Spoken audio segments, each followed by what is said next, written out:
Hello, and welcome to Red Stain Radio, a Dead by Daylight podcast. I'm one of your hosts, Stevie.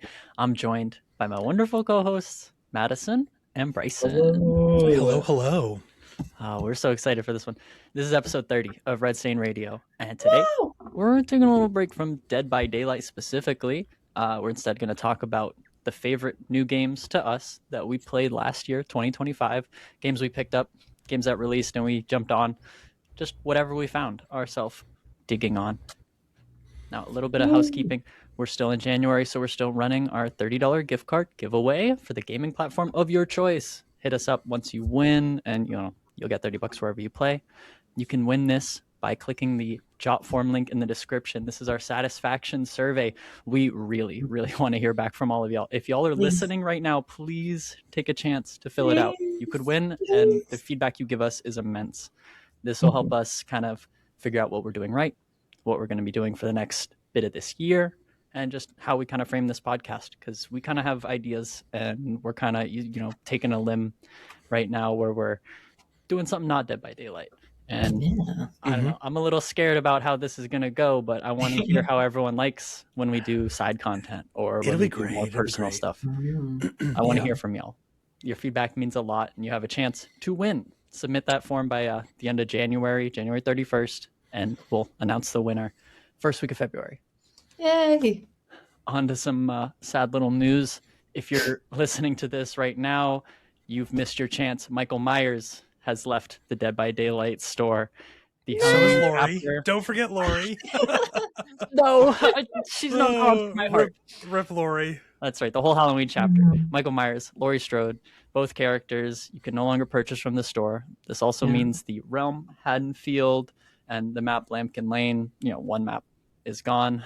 I'm going to miss it. It's arguably the most Halloween-coded map in the game. Gone. It's gone. No more autumn. Snap, poof. Bye-bye. Damn. I don't know how everyone's feeling. There's a lot of...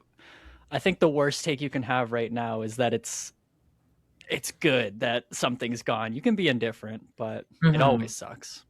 Always. Yeah. That's one less map you get to experience. That's one less killer you'll see more often. But don't worry, we're getting a new map in March, so it'll be fine. I hope it fills the same void. Hopefully it's a good one. Terrible 3-gen. Hopefully it's a good one. Exactly. But yes. Dead by Daylight's been pretty light on news, so that being the biggest thing is kind of bumming us out. Yeah. We should expect to see the Vecna chapter coming at the end of this month. Next week, bingo. Yeah. Expect our to review, see Stranger Things Part 2. And by the way, our review won't be out next week. It'll be out the week after that, so we have a week to play around with it. Exactly. Yeah, like first impressions, never exactly what you want to hear. You want to let it sit for a week, and exactly. that works for everything. Sit on the movie you just watched, sit on the game that just came out, sit on the album you just listened to. Give it a couple re-listens. Mm-hmm. We want to have a full picture of the Stranger Things when it comes out. For Dead by Daylight, that kind of finishes it off. So if that's all you came here for, we're not going to be talking about DVD anymore for this episode. This episode's topic is our favorite games we discovered last year. Didn't necessarily have to release in 2025, but I know a lot of us like to play contemporary stuff, and anything that came out last year has a contender for one of our favorites. I'm gonna pass it off to one of y'all. Bryson or Maddie, do you want to start this off? You can go for it, Maddie. Oh, okay. Rip it. So I guess I'll start off with my my live service slop entry number 1. Because I know we're not all here for live service, so I'll just go over the one that technically should be on this list, but I'm including it because I feel like it's close enough to 2025 because it came out at the end of 2024, which was specifically December 6, 2024, created by NetEase Games and collaborating with Marvel, aka the comic books and the movies, is Marvel Rivals. If you don't know, it is a 6v6 team hero shoot-up FPS game, and it's really fun. I know it's kind of generic, but it's basically like a second Overwatch. Overwatch 2. Sorry, but it's Overwatch 2.5. It's a third-person hero character FPS game. It's really fun. There are some things I would change, but I really like comic books. I like Marvel a lot, and I kind of like DC. No shade to DC fans, you all are cool. I like Marvel a bit more though because I have bias. I'm sorry, but Marvel Rivals is really fun. I really like the character design. The voice acting is top notch. And I just really like how it plays. I love the cosmetics, and even the events are pretty nice, especially since it kind of feels very generous with the rewards. I guess I would say, like you got a lot of like credits that you can use to buy cosmetics, and though it takes a while, you can get a lot of like premium skins for basically $0. Recently, I've been playing it a lot because Deadpool came out. If you don't know this about me, I'm a big Deadpool fan, as you can see by my Deadpool blanket I am wearing right now. Oh, that's nice. That's really cool. Yeah. He is my favorite quote unquote superhero. He's not actually a superhero, he's an anti hero, but I call him my favorite superhero. But yeah, he's my favorite character in Marvel. They added him. He's super fun. He's all 3 roles. I play all 3 roles, so I'm very happy. Crazy. And so ambitious. I like a hybrid character in games. Yeah, I love a good hybrid character. That's why I probably like Vecna so much. Not the Stranger Things one, the Dead by Daylight one. The Dead by Daylight, the Dungeons and Dragons one, because I like having variety and doing all kinds of things. So for me, that is one of my top 5 games that I played this year. Technically, not really, but we're going to include it. I said, you're next. Well, I'll comment on Rivals. Rivals was a blast. I also played a ton of it when it came out. It came out at the end of 2024. I played a lot of it as well. I put like 120 hours or something into it. I've since fallen off because hero shooters are not my jam, but it was very much caught my attention for a while there. Super fun. And also, like you mentioned the roster, like they brought in like super niche characters like Jeff the Landshark, who like people had never heard of and are now like icons, right? So they've done an exceptional job at bringing in some of those like niche characters, like Magic and Jeff the Landshark and etc. Yeah, Luna Snow. Magic is so hot. Who? Magic? Oh yeah, 100%. Yeah. I will say a baddie. I 100% commend the Marvel Rivals team for bringing in Luna Snow because she comes from a gacha Marvel game. That is her only place she's ever been. And she looks completely different. Basically, no one knew her. And then they brought her to Marvel Rivals. And now she's like one of the most popular characters. Yeah, she's so popular as a support. Super good support. She's one of the best ones. I love her. Like girly pop. So they did a really good job. And it's getting consistent updates. And the art style plays really well into the cosmetics they come out with and stuff. So they've done a really good job. Also, fun fact, NetEase Games, they were the developers of the DBD mobile game as well. Oh, yes, they are. Yes. Yeah. So Before Dead by Daylight mobile. Yeah. So very cool there. Awesome pick. So I'll jump to my first one, which is the Dark Pictures anthology House of Ashes game. Ooh, for those of you, that one. So for those of you who don't know, there's 4 of these currently. There's another one coming out slated for this year. That's Directive 8020, which will be essentially The Thing in space. And the Dark Pictures are developed by Supermassive. So they do The Quarry, they do Until Dawn, and they've done the most recent Little Nightmares game, Little Nightmares 3. They also did Casting of Frank Stone, as we all know. But yeah, they've done the Dark Pictures. That's been their main focus the last few years. And House of Ashes is the 3rd one they released, and it is easily the best one. Like, it is phenomenal. It features Ashley Tisdale and some other. I love her. Oh my god. Yeah, she's really good in it. But it's by far the best one. I've played through all of these, other than the last one, which was really bad. But which one was that? Was that the Devil House one? I forgot what it's called. Yeah, The Devil Inside Me or something like that. Yeah, where it's like a serial killer. Was so bad. Yeah, I hated that really, one. really bad. But the other ones are like Little Hope, and then the other one is Man of a like God, just on a ship. Yeah, so this one is set in 2003 during the Iraqi invasion, and you play as some U.S. Forces, and they go into this village, and they're wondering about these drugs or something, and then they uncover there's like a massive earthquake, and then they end up falling into these sinkholes, and you've uncovered these ruins, and in these ruins there was these kind of like vampiric creatures down there, and essentially you're trying to survive and get out.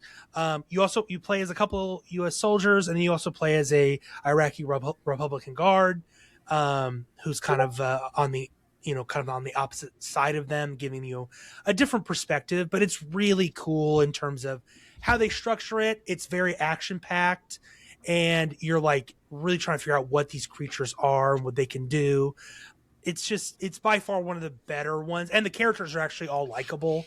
Like they all have really interesting, kind of like there's almost like a love triangle in there, which I'm usually not for love triangles, but the one they do in this one, it kind of makes sense, and I think is not super corny or like, because those can be really overdone or whatnot. But this one, they do a really good job, and yeah, I was really surprised by this one because the first two had been okay, and then I got to this one, I was like, oh wow, this is phenomenal. So if you haven't played these games, I'd probably just jump to this one. They don't really interconnect, other than there's the what's the narrator guy's guy. name? Yeah, he's like the archivist or something who like walks you through these and like talks to you specifically, player, which is really cool.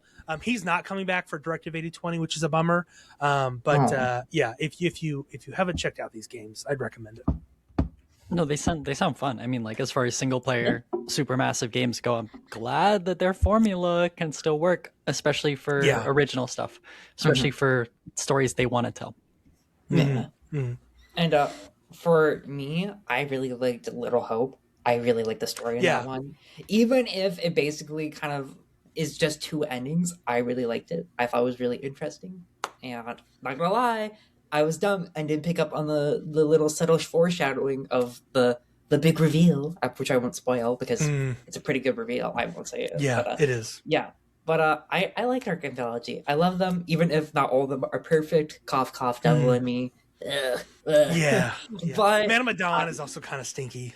Yeah, but I'm a big fan of choose your own adventure stories, like whether it be in books or video games. And I'm hoping that the new one will be really good. And whenever they make the big next one, which is the oh god, what's it called? The Quarry or Until Dawn, they can do that, and I'll be super excited for it.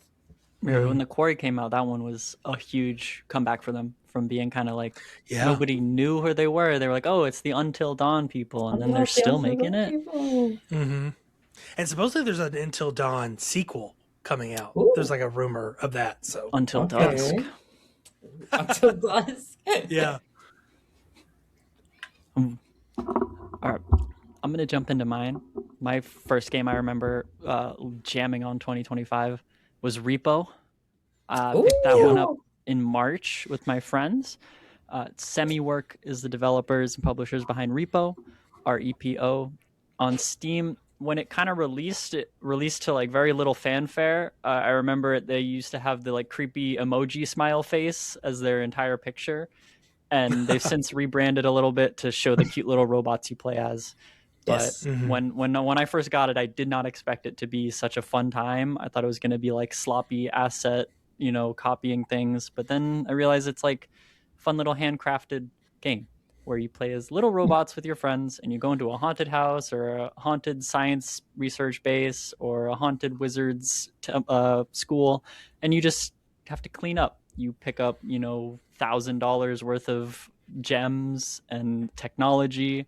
You bring it back to your truck, and then you get money for it. Super simple. But you are being chased by monsters around the entire place. Ooh. And the way that they have done the monsters in Repo was so iconic and so unique every time. It was a blast getting scared and killed over and over by every single one of these monsters with my friends. And it's, voice over IP is the whole mechanic of the game, where you're incentivized to kind of be quiet around monsters. They can hear you talk. They can hear you running. Cool. If you're using the in-game voice. It's a lot like something like a Lethal Company or a Phasmophobia. But cool. I felt it was kind of the evolution of that, where we take all the mechanics and give it a really, really consistent art style, and you add the horror back into it.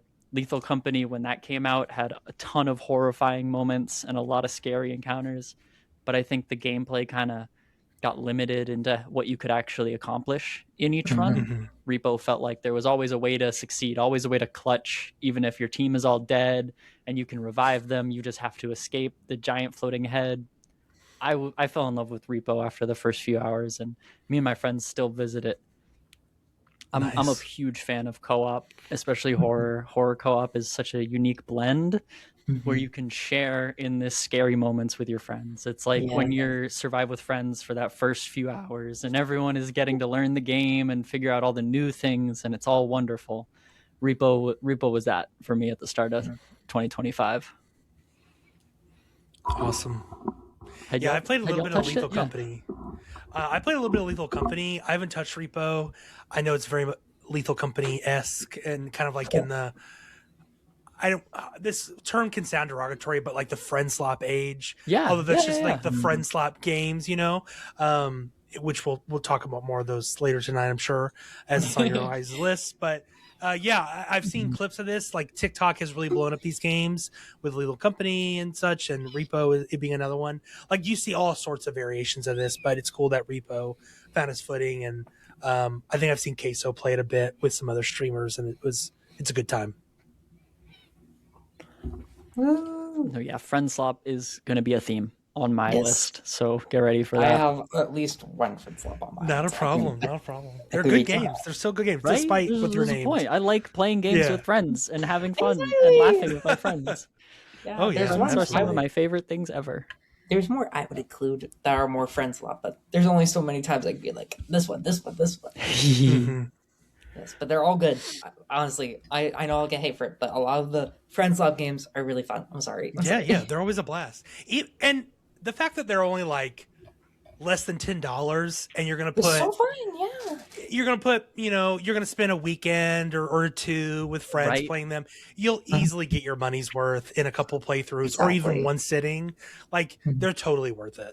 You know what we're talking about when it's like that weekend where you sit down on Discord and you and your friend are like, what the fuck are we going to play? We don't want to boot anything up. And it's like, well, I mean, this game's $5. And you're like, wait, is it good? It's $5. Then you pick it up, you play it for 20 hours, and you're like, where the hell did our time go? Why are we up until 4 a.m.? And if you're on Steam and you've only played it for an hour and you're not really vibing with it, refund it. You get that $8 back if you want. Yes. Wow. But Next up, Maddie, do you want to get the next one? Why, yes, I would. So this is the last not triple A. This is the last team shooter, generic, everyone knows it, game, and that's Fortnite, sadly. Hey, shout out Fortnite. Don't be on Revel. July 21st, 2017 by Epic Games and People Can Fly. If you don't know what this is, I'm shocked, because it's kind of low-key everywhere. But basically, Fortnite is a battle royale game where you and 99 other players drop into a map and you pick up guns, fight to the death until only one is left, and you are crowned the victory winner guy, whatever. The victory royale, Maddie. Sorry? The victory royale. The victory royale. Number one, victory royale. You get the number one victory royale. But yeah, that's Fortnite. Everyone knows it. It collabs with basically everything. I think there was going to be a Dead by Daylight one at some point, or maybe there is going to be one. They already put Megan Dwight in there, I'm pretty sure. No, I think it was rumored that they were rejected. Yes, what? That was it. Yes. There's no Traveling Hillbilly though, right? I don't think there is. There is nothing DVD related in Fortnite, unfortunately. No, sorry. But I got really into it.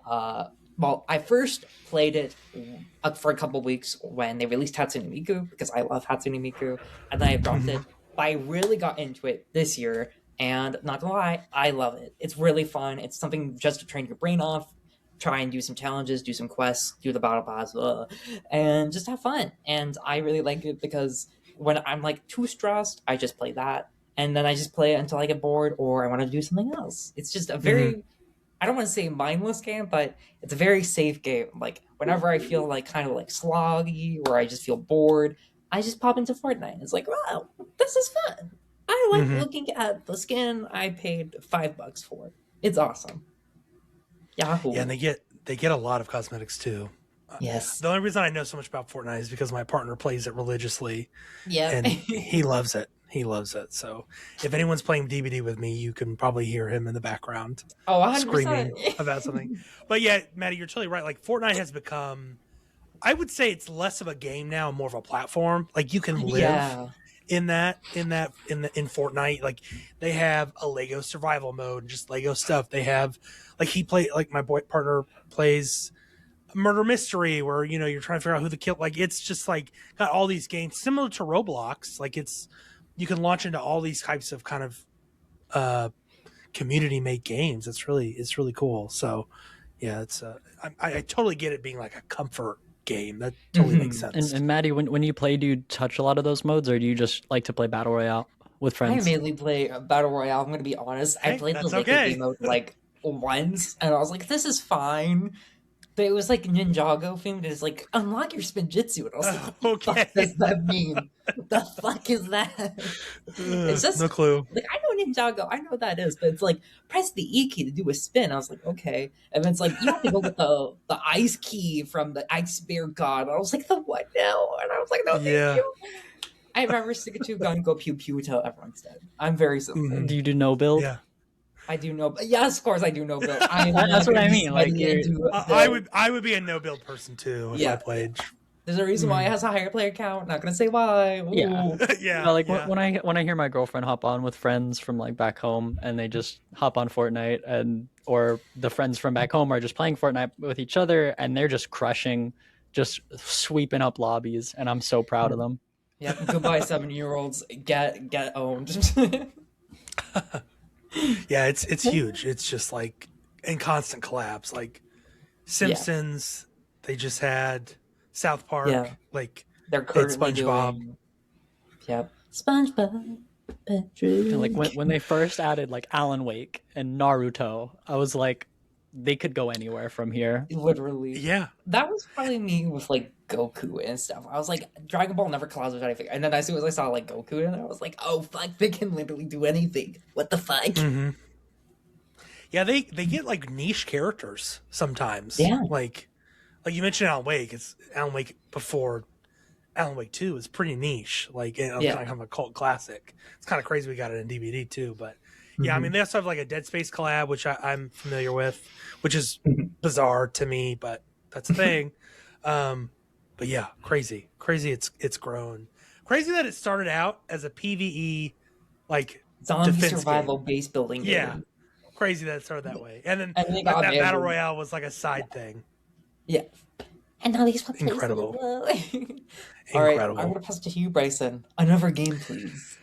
Yeah, for me is a game that these types of games I don't play often, but because of the license that is attached to this one, I was very intrigued by, and that would be Dune Awakening. Ooh. Dune Awakening is released last year. It released in June 5th on 2025. It's only out for PC. Sorry, console players. No. Although they're going to release for console this year, so you can look forward to that if you're interested. Developed by Funcom, they did the Conan Exile games, which were also like MMO survival crafting. And that's essentially what Dune Awakening is. It is set on Arrakis. You are only on Arrakis. You can go to the basin. You can go to Arrakeen. You can go to all these kind of other smaller settlements and such. And it is, you start from the ground up, and you have like different stages. Like you go through copper stage, the iron stage, like steel, etc. And you can craft any of the vehicles like you see, like ornithopters and buggies and bikes and stuff. And it's just a really well done open world survival RPG. And it has some light MMO elements, like you can traverse the world and run into other players. You cannot PvP with them unless you're in PvP designated areas. And those areas are usually always optional. There's very rare times you have to traverse into those areas, which is nice. I never engage. I put 70 hours into the game. I never ran into PvP once, but like there's a whole deep desert area where you can go mine spice. Like you have these giant spice refiners, and but you also have to worry about worms, because if you make too much noise on the sand, they'll come and eat your shit, and you've just lost all those resources or that vehicle. When you're playing, I want to ask, are you playing as like a Fremen, or are you playing as like one of the houses? Yeah, so the story is it's set in an alternate timeline. So the way they did the story is Okay. instead of Jessica, which is Paul, if you don't know lore, which is Paul's mom, kind of the main character, which is if you've seen the movies, it is what's that actor's name? I'm blanking on it. Timothy Chalamet? Yes, it's Timothy Chalamet's character who plays Paul Atreides. His mom is Jessica. So in this timeline, she has a daughter instead of a son. And so the daughter, and then, so you're essentially like a prisoner.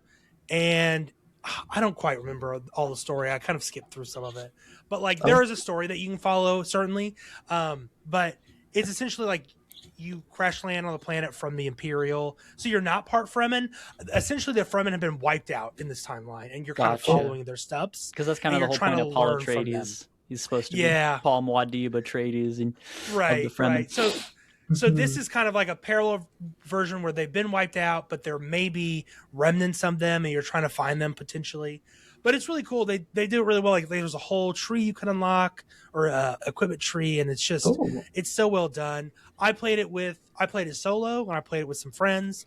I highly recommend either. So if you're by yourself and you want to jump into something, it's completely viable both ways. But it's just done really well, and I would recommend it, especially if you love Dune. Like Dune's kind of seeing a resurgence with the movies. I highly recommend the books, at least the first one. It's great. It's a good time. I got really into the movies, so I'm happy that the game is fun, and also like it being a spin-off means it's like fresh to me because I've had the whole story explained to me by my girlfriend who read all the books and then watched the movies and loved them.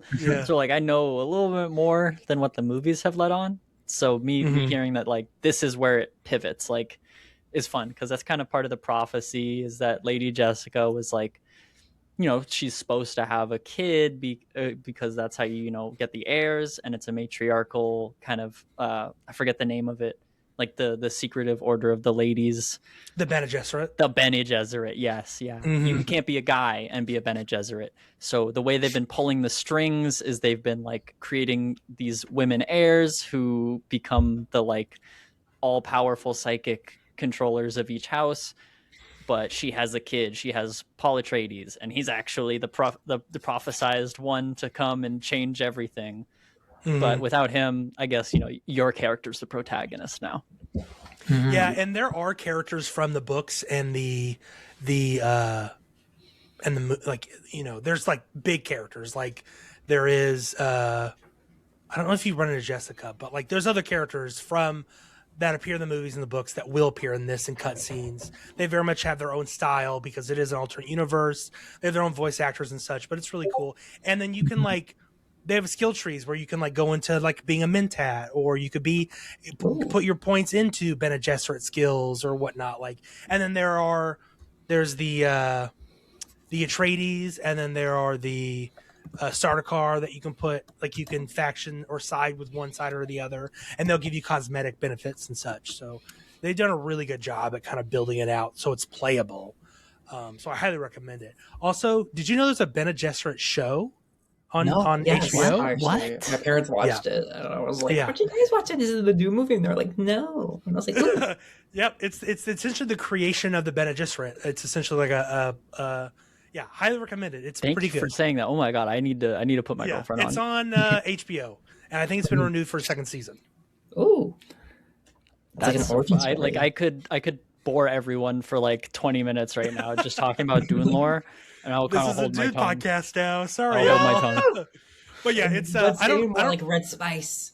We'll Red Spice podcast. I think it's called Dune Prophecy or something. I don't remember what it's called. Something like that. Gotcha. It's really cool. Yeah.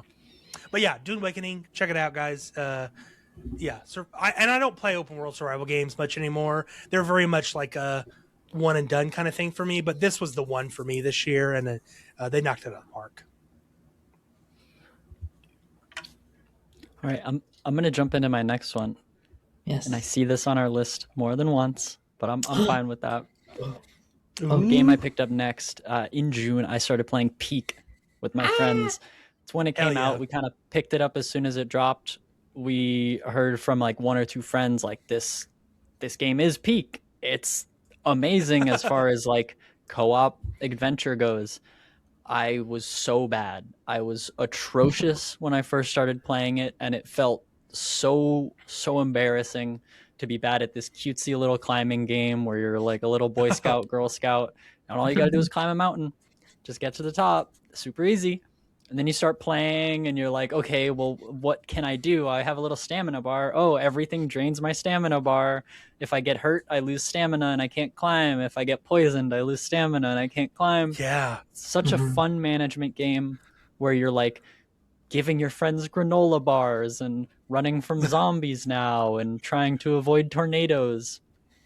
It was such a good mix of that where it had a more co-op than not co-op, but it was a unique puzzle solving game where you didn't know what you were getting into. The mountain is random every day. So one day it's difficult and you couldn't find the path and all your friends rage quit. Tomorrow, try it again. It'll be a little easier. We got a couple great runs in, and I mean, we're all probably at the point where we could hop in peak and just beat a run, not thinking about it. One or two of us might Nice. die, but anytime we do think about playing it, we just crank that difficulty a little bit more because we know we're always getting better at it. Peak is peak. I'll say that much. Yeah. Definitely the co-op game of the year, probably. This game, Repo had its moment, Lethal Company did too, but Peak was like huge. Like they sold millions of copies, like incredible amount of success there. And good on them because the game is, first of all, the art style is hilariously cute and goofy. Like you can make your faces and like you can emote and like you can like Yes. like dance and stuff. Like it's adorable. And then you have these fun moments in each of the biomes, which have their own little challenges. Like you mentioned the zombies, which was with the Roots update.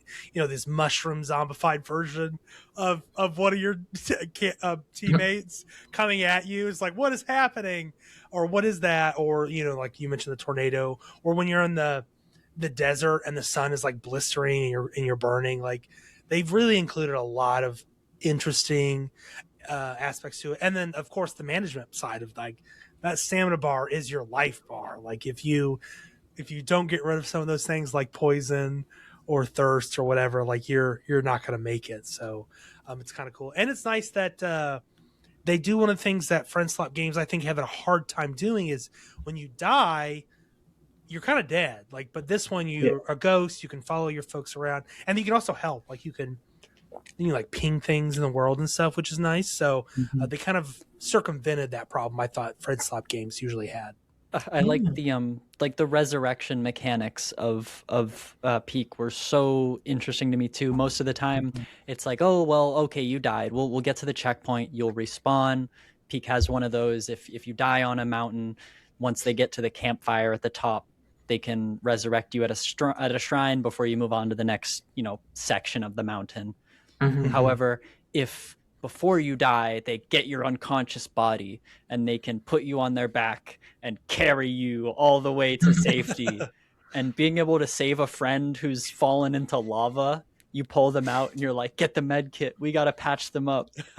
Or somebody got frozen to death and you're like, okay, how do we fix this? We can just huddle around you, get you out of the air, make you warm up, and you'll become conscious. Or like maybe you starve to death and we have to run food to you. The med kit doesn't work because you died of hunger. And then once we feed you and force feed your unconscious body, then you come back to life. And the entire time you're just dead, screaming at your friends like, just feed me one apple and I can come back and heal myself. And they don't know what you died to, so they have to try all these different things to resurrect you before one of them works. I had a great time with saving and clutching and dying and dragging my team down, and the highs and lows of Peak. Yeah. I wanna pass it to one of y'all because I know Peak I could also talk about forever. Maddie, please. One of my games that I really enjoyed this year was this little game called Peak, released in June 16th, 2025.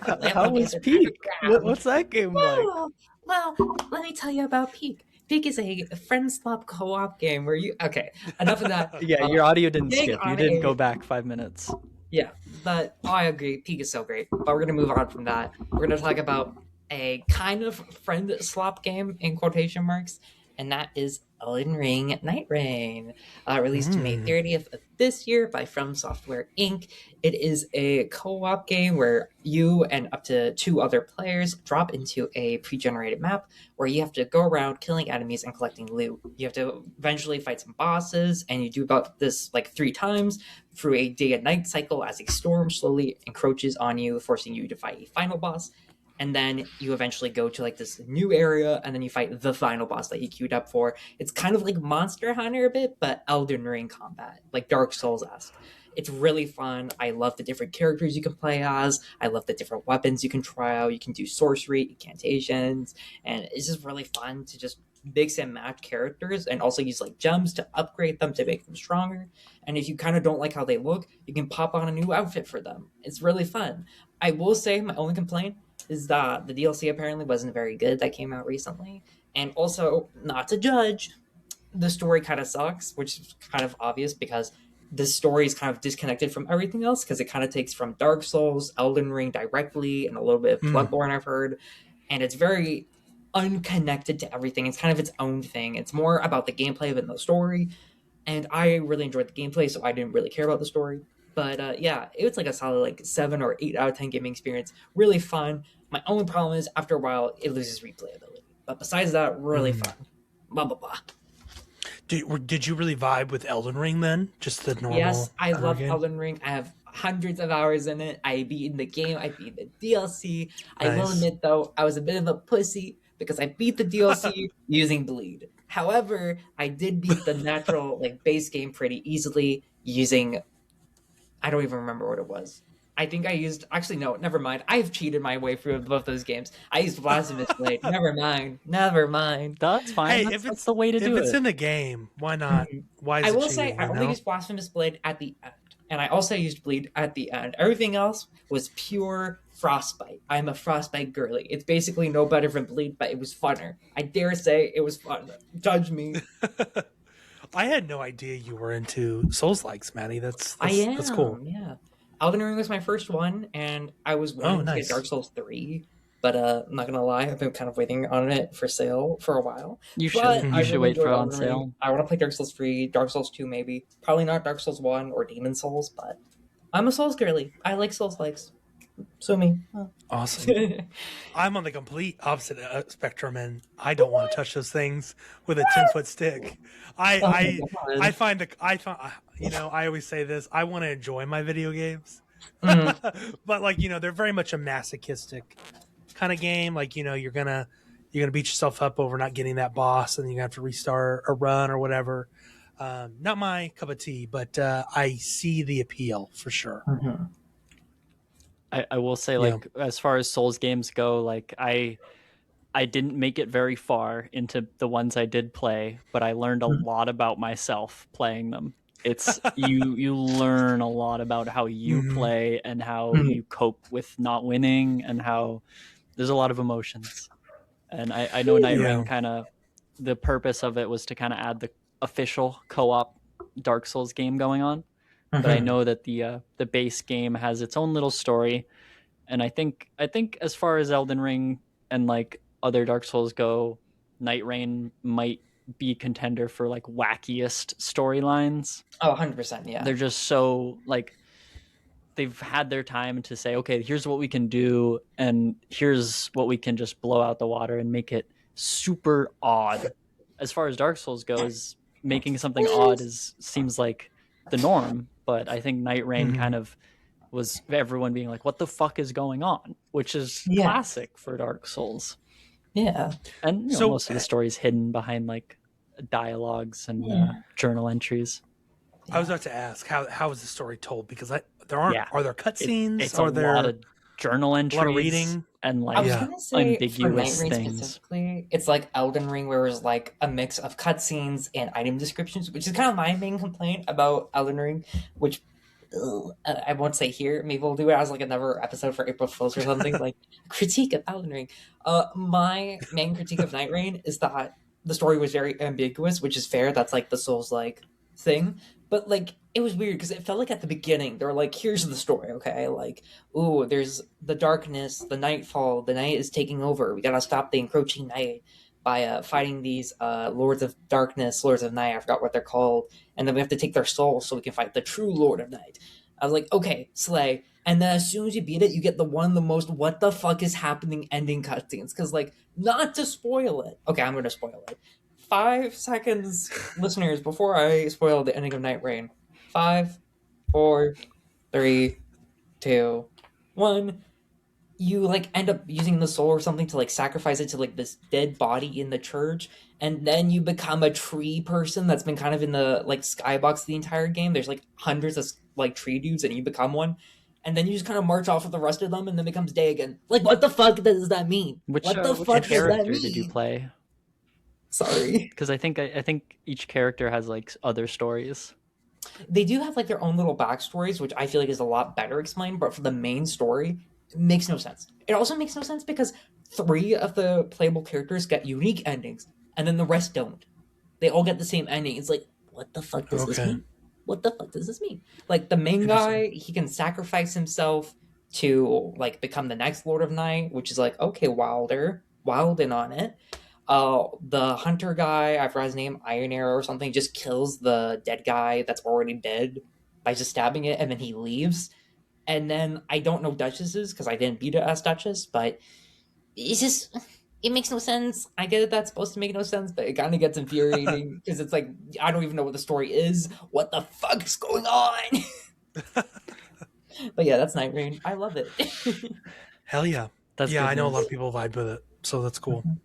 I did not Awesome. expect a Souls like to be talked about tonight. That's awesome. I love the variety. It's great. But I'll jump into my third game, which Okay. is a cute, cozy game that released earlier last year, or late last year, I should say. And that's Tiny Bookshop. Y'all, this Cool. game is adorable. If you're into cozy games with cozy art styles, I highly recommend Tiny Bookshop. Released on August 7th of 2025. It released on PC and Switch. Console versions for Xbox and PlayStation, I think, are slated for this year. So you can play them very soon if you're on Xbox or PlayStation. But this is developed by Neludic Games, and from what I could tell, it was their first game. They do some outsourcing work, but this was like their first main game, and it is essentially you are a new person in this coastal town, and you have a trailer that is essentially a tiny bookshop. And you open up, and you go to all these little spots on this coastal town, like the lighthouse, or the grocery store, or the fish market, or whatever, and you go and sell books. And each location has, there's just so many nuances. So each location has like a higher chance to sell different types of books. So for example, if you go to the lighthouse, you're more likely to sell drama and literature books, or drama and poetry or whatever. And so like, and then you can like decorate your little shop. You can change your different colors, and then you can add things that influence what other types of books you can sell. So if you really want to sell a lot of horror books, you can like put up like a crow decoration, and then like a pumpkin or a jack-o'-lantern, and that'll influence it. And then you go through the year, all these events. So there's like a Christmas event, there's like New Year's, etc. And you just manage it. Like you get unlock all sorts of stuff for it. There's like little missions to do. You make relationships with other characters around the coastal town. It is, and then you also, people will come into the shop and be like, okay, I'm looking for this. And then there's these be little bubble that comes up. It's like, okay, I'm looking for something that has a heartbreak, but I don't like scary books. And then so you have to recommend them books. And then you have to like go through your little, each individual book, and they're actual books like the Hunger Games or Hamlet or whatever. Like they're all real books, which is really cool. And then you have to go and recommend them. After a while, I put a lot of hours into this game, like 30, 40 hours, which is a lot for a cozy game. but after a while, it may feel a little repetitive to start unlocking everything. But I thoroughly enjoyed it. Like, the music's really good, the art style is great. If you're a book lover, you'll love this as well, because, like I said, there are actual books in the game, and you can put however many books of different genres you want. So, like, okay, I want 10 horror books, and then I want 10 drama, and then I want 10 like fact books. Like, it's really incredible. And there's like 8 or so different genres that you can select from. Like, it's a really a neat game. And I played it on Steam Deck exclusively. It runs super well on there, so it's a super like travel game if you're traveling a lot, or you just want something on the go or whatever. Played it throughout the summer. An incredible time. I highly recommend it. That sounds cutesy.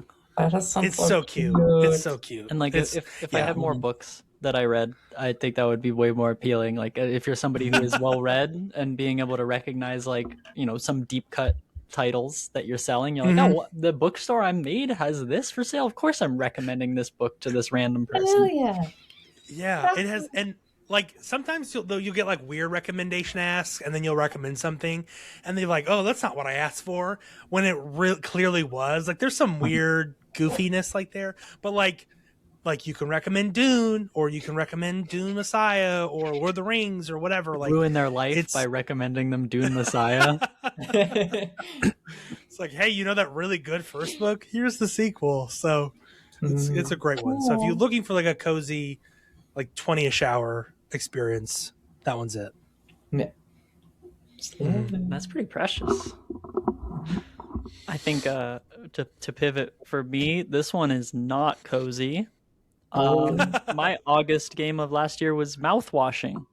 That is not cozy. I picked up mouthwashing on recommendation from my other partner.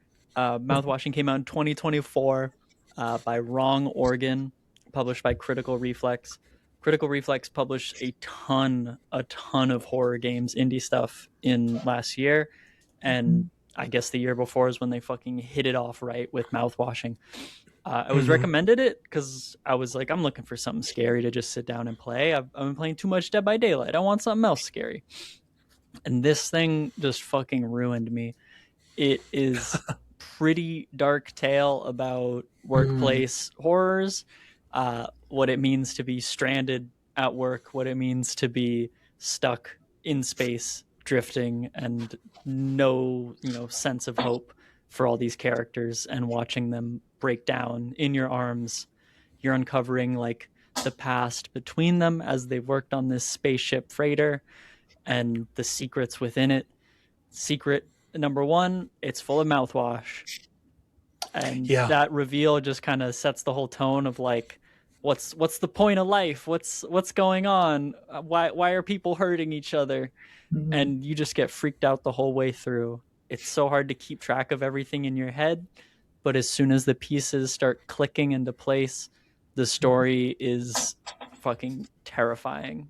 And it is a tale as old as time of people misusing power and hurting those around them. And if you think you can handle that, I recommend watching somebody play it or playing it yourself. Mouthwashing is a great time. Yes. That ending though, so tragic, so gross. By the end of it, I'm just like, I want to push through it. I want it to get over with. I want so much better for all the characters, except Jimmy. Fuck Jimmy. Jimmy's an asshole. Jimmy. Fuck you, Jimmy. I hate that bastard. Kill him. All my homies hate Jimmy. Yeah. Won't spoil why we hate Jimmy, but we fucking hate Jimmy. Yeah, and if anyone wants to play it, it for the most part it is a walking sim. Like, there's few gameplay mechanics, but you're mostly just walking around, talking to people, or putting things in somewhere, and it's pretty linear. It's kind of hard to not get lost, but it's scary, and it's an incredible story. I highly recommend it. It's about like an hour and a half, 2 hours if you're speeding through it. If you're someone who likes reading and exploring little, side areas in a small game, this is a fun one for you to just kind of absorb everything and let it sit with you, and you will not stop thinking about mouthwashing after you play. Yes. Great pick. Yes. Next up. What about you, Maddie? Me. So for my last game, this is probably my favorite one I played in 2025, and that would be Cyberpunk 2077. And if you don't know, it Yes. is a first person narrative driven RPG where you play V, who is this mercenary on the streets who, depending on who you choose at the beginning, is coming from kind of a rough life, and he's working with his friend to do this new heist for this job fixer. I forgot. I think they're called fixers. Who comes Yeah. back and is like, "I got a job for you." And basically, one thing happens after another, and you've got a very experimental, very dangerous chip in your head, which is basically a copy slash soul copy of a terrorist rock star named Johnny Silverhand, played by Keanu Reeves. And it kind of goes from there of how you try to handle it and what you're gonna do, and it just goes off the deep end in the best way possible. It's an amazing story. You really come to love the characters despite the really gritty cyberpunk world where corporations run wild and nature or like independence is kind of seen as a luxury. And I just really love playing it. I love how there's different ways to play it. Like there's so many different weapons, there's different play styles. Like you could be stealthy, you could be aggressive, you could be a tank, you could be just casting spells. Because I'm gonna say it, quick hacking is literally just magic. You are casting spells. I don't give Yeah. a fuck how people are doing like, I set you on fire. Did you short circuit your cybernetics? No, you're casting fireball. You're casting fucking fireball. Mm-hmm. But regardless, there's so many different ways to play the game. There's so many things you can do. You can customize your character. You can treat characters how you want to treat them. You can kill them if you really want to. Don't recommend it though. And I just generally love the game. It's really fun. I'm still not done it. I recently started Phantom Liberty, which is the DLC. So good Yes. too. I dare I say, so far it's better than the main story. I love Songbird. Yes. The president so far I like, though I'm a little scared because everyone apparently hates her. I love the character whose name I forgot, but he's played by Idris Elba. Love him so much. Why can't I romance him? I love that. I think his name is Reed. But Yes, yeah, Reed. generally really good story. Really love it, and it's really fun because if you don't know, on release it was very bad. It was very buggy, but now that's fixed, it has a lot of content. I really enjoy it, and I look forward to playing it again. Woo! I'm so thrilled. We have some wonderful RPGs talking about tonight. Cyberpunk is like an all timer though, but like I could talk about Cyberpunk all day. Phantom Liberty, like you mentioned, better story than the main story. Like incredible, and what an incredible opening! Like and it adds a whole new area to the map that you can explore and do side activities in. Yeah, like super cool, and. Oh my god, Cyberpunk is just so good. I've played through this game a couple times, and I itch to go back anytime I hear someone talk about it. So I'll probably jump back into it soon because I've only done male V runs. I want to do a fem V one. That's what I'm gonna do because you can only romance certain characters, and there are some female V exclusive options that I'd like to romance. So yeah, it's just an incredible game. I think what I would say is the weakest element of it is maybe the combat. I think the combat is fine, but there is a lot of avenues you can take. Like you do melee, you could do a stealth build, or you could do like the quick hacks where you can make people's eyes burn out or make them, shoot themselves or whatever. So incredible amount of options, and the world is just, it feels lived in. Like there's a lot to do, but also like NPCs like just look so unique, and they do their own things and they react their own ways, and yeah, it's a good time. It's a really good time. For someone like me, I think my image of Cyberpunk is stuck in that 2020 moment where like you drive a car and then it just like flies into the air, or people are walking into each other, or somebody's walking around with their arms blown off and they don't notice, or maps are loaded. How is it now? My favorite 2020 glitch would have to be the one where if you park your car, for some random reason, the ground will eat it. Like it will clip into the ground and then it's just gone and you can't get it back. I don't know why I find it so funny. It's literally just like you park the car, I'm gonna go do this mission, and then your car's like, and it's just like shrinking, and eventually it's gone. It's like, okay, my bad. Yeah, it is a lot better now since the 2.0 update, which they've had several updates since then, which is when Phantom Liberty release, the 2.0 update, it's very clean. Like you'll run into bugs, but it is also, if you're on PC, a highly moddable game. Like you could mod in all sorts of things into the game, like different, like other romance options I've seen. You can change the graphics. You can add more customization options. You can add more clothing.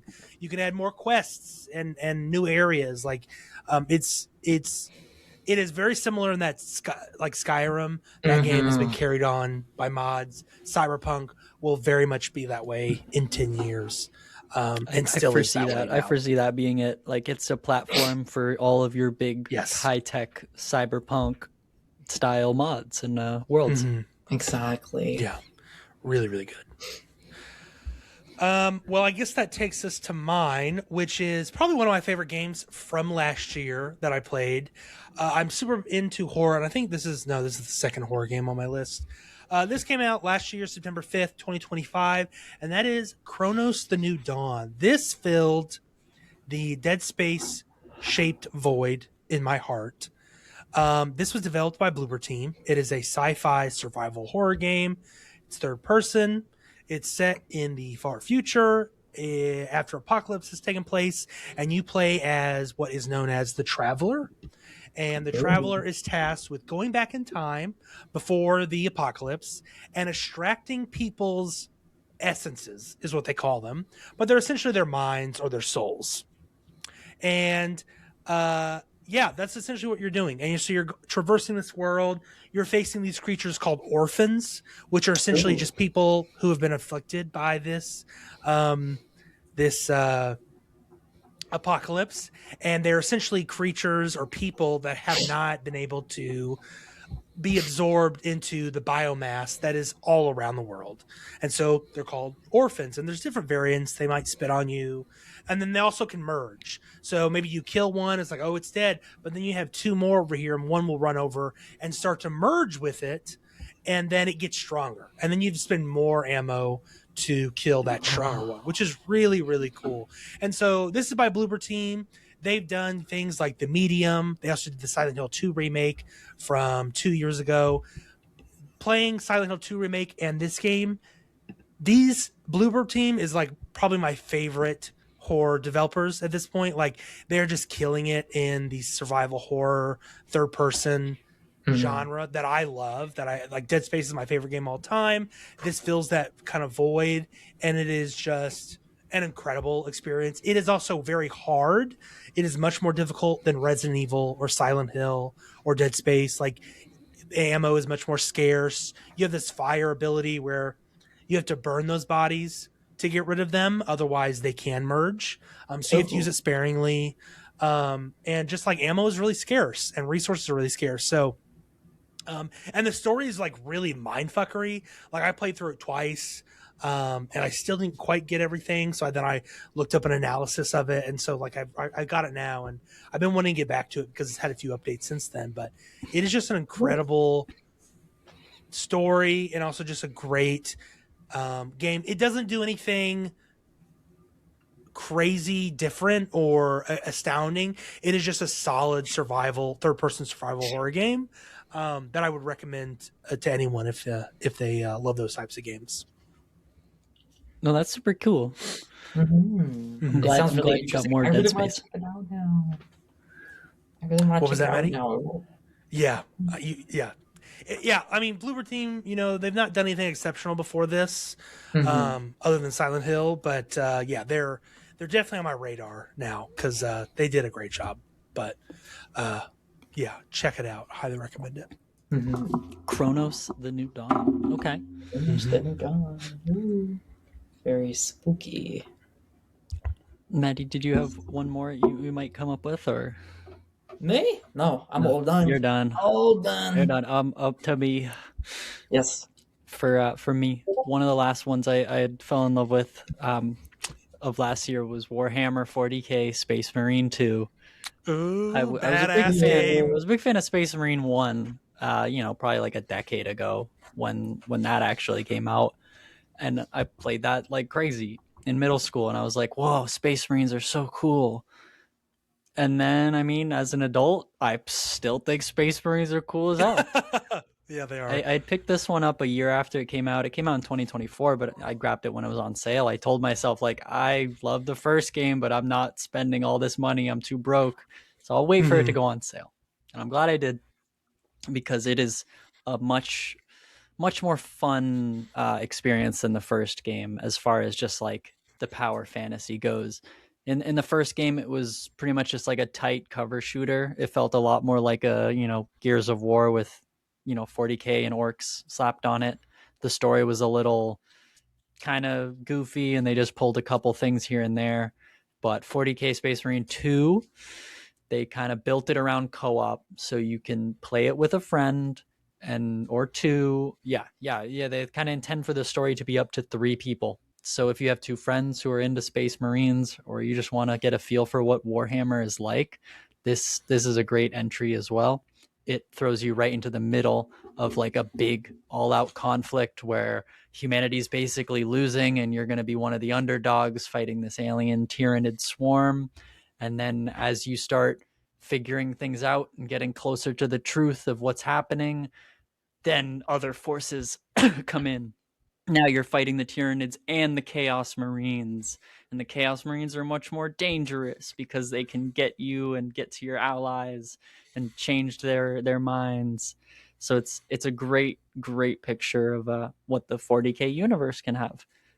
I will say that the story was pretty short. I wish there was a little bit more Yeah. to it, but for what they did have, I was into it, and I know that there's tons of post game content, just like Oh God, yeah. co-op missions that you're supposed to be able to pull up and just play one off. There's also PvP, so if you're not that big on story, but you're craving a PvP Space Marine type, this is probably the only one you're gonna get for a while. I know every single other Space Marine shooter kind of dies if it's not an RTS. But that being said, if you're a fan of Warhammer, pick up Space Marine 2, play the story. If you like it, you like it. I didn't find a reason to play PvP or keep playing, but I know it's definitely on the table now that I've beaten the story. There's still stuff for me to pick up if I'm going to play a game like it. This game is, you said at the top, this game makes you feel incredibly powerful. Like, it is. I picked it up on release. Granted, it was a $70 game. I should have waited as well. It was pretty steep purchase, but it is an incredibly fun. It looks gorgeous. It plays really well, and it makes you feel like a badass. You're crushing Tyranids. They're ripping out their spikes and shoving it back into them in other areas. Like, it is really good game. I had a lot of fun with this too. Yeah, and this was my first 40k game ever. Like, never touched another one. I just knew this one looked cool, and I heard a lot of good things. I'm like, I'm gonna pick it up. Loved it. Played through the story with a friend. Played a little bit of the like the horde mode kind of arenas. That was fun. And then did a little bit of the PvP. Not my jam. More of a PvE guy myself. So really leaned into that. But yeah, it is a really good time. I want to get back to it because I didn't play enough of it. I did not play enough of that game. It's really good. Yeah, one of my friends has always been badgering me like, get this game, please, please, please, please, please. And I'm like, oh, when it's on sale, he's like, please, I want to play this because I have the first one, but not the second one. So he's always like, come on, Addy, I have the second one, you don't have the first one, please get this game. And he's always going on and on about how fun it is. And I'm not gonna lie, Stevie, you're kind of selling me on it. Like I'll say, as a co-op experience, it's at its best, because Yes. you get to kind of pretend you're the little dollies, and you're like, my 9 foot tall guy wearing a tank around his whole body is a little upset at your 9 foot tall guy wearing a tank. And it's really fun to have the little boys bicker about things, and they're like, Captain Titus, well, why were you excommunicated? And he's like, that is not pertinent to the mission, I'll tell you later. But it's a fun one, because if you've played the first game, it brings back the main character from that. And if you haven't played the first game, you don't need to. So jump into Space Marine 2, get a feel for the vibe. And if you're craving more, picking up the first game will be a lot cheaper. It's been out for so much longer. and it has a lot longer of a story, in my opinion. Depends on how long you play. But I think the first game has more story to it, but the second game has like it's like a fillet versus like a strip loin steak, you know? It's Mhm. the Yeah. second game is like a neatly crafted little couple bites, but the Hmm. first game is like a long form campaign. Yeah. Mhm. Yeah. Very cool. I'll jump to my last one because Maddie, you're done, right? Yeah, I'm all done. I'm all done. Okay. Well, my last one is this is kind of cheating. My last game is kind of 3 games in run one, Oh but my I god. can't. I know I this is. cannot. I cannot speak about any one of them. I have to speak about them together because I experienced them together. So I am kind of somewhat new to RPGs. Like we just talked about Cyberpunk, um, and I've only played a handful of RPGs in my time, but I'm very much new to the franchise or to the genre, and I very much want to get more into them. And so, at the end of 2024, for sale, I picked up the Mass Effect Legendary Edition, which includes Mass Effect Mhm. 1, 2, and 3. Had never played them. When I was a kid, I always heard about them and how amazing they were. Never played them. I'm a huge sci-fi person. Love sci-fi a lot. I love RPGs now, and so I was like, people are like, "Oh, you got to play Mass Effect." I was like, "Okay, well, I'll pick them up on sale." I got it for $5. 3 games for $5, y'all. For $5, I put 120 hours Oh my into these god. Let's fucking games. go. I got I got every achievement on there, Yeah. and Every Mass I Effect achievement. Oh my, like every Mass 1, Effect 2, and achievement. 3. I Yes, all 3 of them. That is Holy, oh, complete. that's major gamer cred, Bryson. I hope you Yeah, understand. I love these games. They are one of my favorite games. Like and the reason I can't pick one of the 3, like if I had to pick one, it'd be 2. I think that's most people pick, but Mhm. they're not complete game story. It's not a complete story without all 3, right? Because Yeah, you're 100%. facing the Reapers. Um, BioWare has created such a immaculate and detailed world that has politics and nuanced interactions between species that just goes beyond anything I've played or experienced in video games. Like, I would argue the Mass Effect series is just the best RPG series of all time.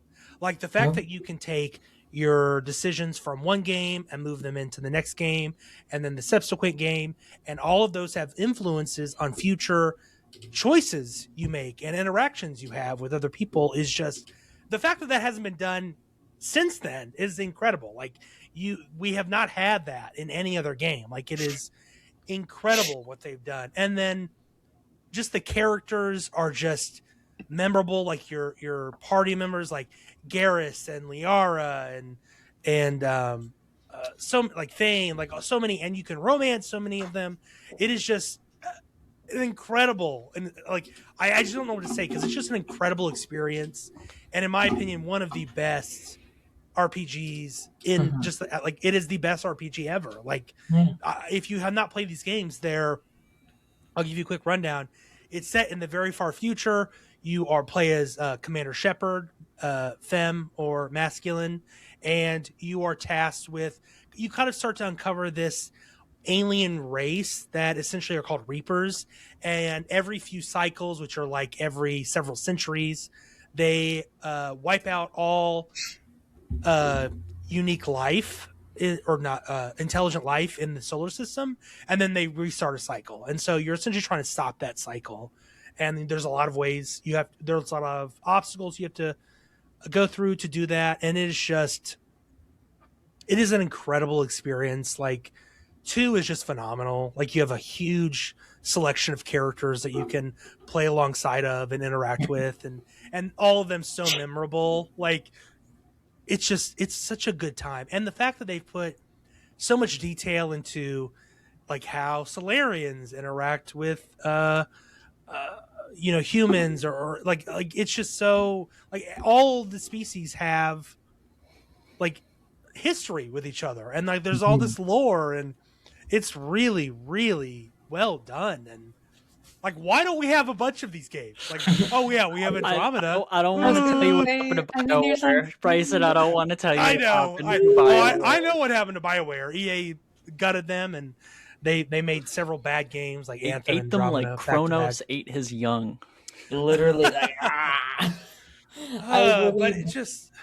Go ahead. Sorry, Maddie. I was gonna say, I really wish there was like a reboot or a remake or just like a new, like a spin-off or something that isn't Andromeda, because like I love Mass Effect. I really like the trilogy. Sadly, I haven't played all three of them, but I would love to play all three of them. Highly And not recommend gonna lie, if they made it a new series, not a new series, but like a new installment of the franchise, like its own thing, like a soft reboot, I would be all over that, because I love a good RPG that you can sink hundreds of hours into, heavily story driven, and just a lot of ways to play it. Because I fuck with that so hard. You're so based for saying that. I think I want to credit Mass Effect for being like one of the first games to be like have romance as like a main drawing point for your character. Like, you know, some games like let's throw it out there, like Final Fantasy VII being super known for the love story is why people like really remembered it or wanted to play it. But having games now these days kind of needing romance and like everyone asking for romancing options, I think BioWare knew what they were doing, and they knew the freaks wanted to fuck aliens and have their little spaceship, you know, workplace romances. Yeah, like you're a little freaky. You know what? Let that freak flag fly. It's the romances, especially because you have a lot of options. Like in the first one, you only have 3, but then it doubles in the second game, and then the third one, they scale it back a little bit more. But there are still options there with side characters. Yeah, and I think I would say Mass Effect's romance options are better than Cyberpunk's. I think Cyberpunk's are 100%. Yeah, 100%. narrow and kind of an afterthought in a lot of ways, but they're still fun and enjoyable. But I think they pale in comparison. But yeah, if you have not played these games, I highly recommend them. I cannot speak enough of them. I started listening to a lore podcast on Mass Effect. Like, it is such a good time because of this, and I would love to just dive back into that world again in another game, of course. But if I have to, I'll go back to these. Yes. I hear that. I washed off of the first Mass Effect because I was, you know, a little child playing it on my brother's Xbox, and I was like, well, I picked a class that's really hard to use at the beginning, and I'm too bad at video games to keep playing, so I'll just watch my other brother play. All right, here's a shout out. Okay, funny memory. You're allowed to laugh. When I was around 7 years old, I was watching my dad play Mass Effect 2 or 3. And it was me and my brother sitting next to him watching, because I was like, wow, this game looks really cool. I was sitting there. Sorry if I made you feel old, Bryson, by saying that. No, you're dated yourself a little bit is all. Yeah, I'm very baby. But yeah, I was sitting there, and I can't remember her name, but it was the blue alien girl. Liara, right? Liara. Yeah, the main one. Yeah, I just realized that's stupid because they're all girls, but you get what I mean. The main one. Oh, and they're all girls. Oh. What do you think they do when they're alone? Whoa. Anyways, my dad was romancing her, and then it cut to like the sex scene, so he's like, "Children, look away." Children. Yeah, Well, there was. I don't know if y'all know, but like there was like a huge like hubbub about that on like normal like Fox News. Like they were like freaking out about there being sex scenes in these RPGs, Mass Effect specifically. It's like, oh, and then like someone went on there and like showed them it, and it was like, oh, well, that's not that bad, because they don't show anything. Like there's like you fade to black after some like steamy dialogue. Right, yeah. And like you see like their bare back, like, ooh, okay. But like back then that was like crazy scandalous. And it's crazy because if you think about it now with Baldur's Gate 3, it's like it very much oranges. Or like even Cyberpunk, where you can like customize your fucking genitals. Oh like, yeah, if you want PP or vajayjay.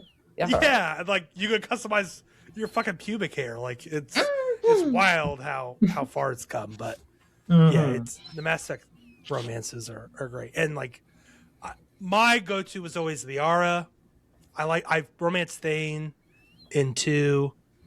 And then her name I think is Sam. She's the bald human, right?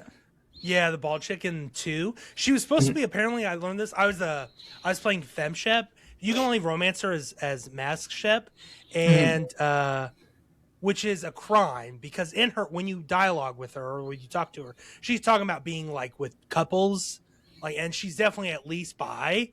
And Mhm. then I learned doing some research, they like made her not a bi option like late in development, and I was like, that What? is a That's crime criminal. against society. But yeah, they definitely should change that. But yeah, Mhm. good times. Oh, I'm happy. I'm happy that was probably like our oldest game on the list, being Mass Yeah, Effect. I like that. Yeah. It's a gem. Go try it out, ladies. Please do. Yes. If I may end it off, Yes. my do final it. game I had on this game I picked up in November was Warhammer Vermintide 2. The second Warhammer game Ooh. Ooh, from me. This one is distinct. It is not Warhammer 40K. It is Warhammer Fantasy. So Yes. we are set in the end times of Warhammer Fantasy. The entire, you know, elves and humans and all the races are fighting against the apocalypse basically. And Yes. Vermintide pits you as one of the five heroes of Ubersreich against an unending horde of the Skaven, which are these like rat Rats. men and Rats. rat men that have alchemy and magic and a lot of spears. Plague. They got the plague. However, there are the chaos is also present in this one. You are not just fighting rats. In Vermintide 2, they added the Nurgle like chaos faction. So you have a Mhm. bunch of they're called the Rot Bloods in universe, and it's like a big cult that's of cool. Northmen who have given up themselves for power from Nurgle. And Nurgle is the chaos god of like pestilence and disease. So you have all these really Wow. gross zombie looking berserker guys who are, Mhm. champions of their respective chaos god, and they're all gross and they're Mhm. running around with the rats. So the gross guys, the Rot Bloods, have allied themselves with the Skaven hordes, and you must cleanse them and save the world one tiny broken town at a time. Mhm. And it very much is a click 100 times a minute type of game. You're doing Yeah. a lot of swinging your sword and shield bashing rats out of your way, but the horde management is the kind of key element of gameplay you're dealing with, trying to space yourself away from a swarm of rats just closing in on you while you're Mhm. doing objectives and grouping up with your team and trying to keep the aggro on one side of the map and keep your own pressure up. It's a lot of trusting your team. It's a lot of playing the game with friends who you can kind of not rage at, because if one Mhm. person drags the team down, it kind of hampers everyone. Or if one person Yeah. goes too far ahead of everyone, they get hit with a disabler, a special infected, if you will.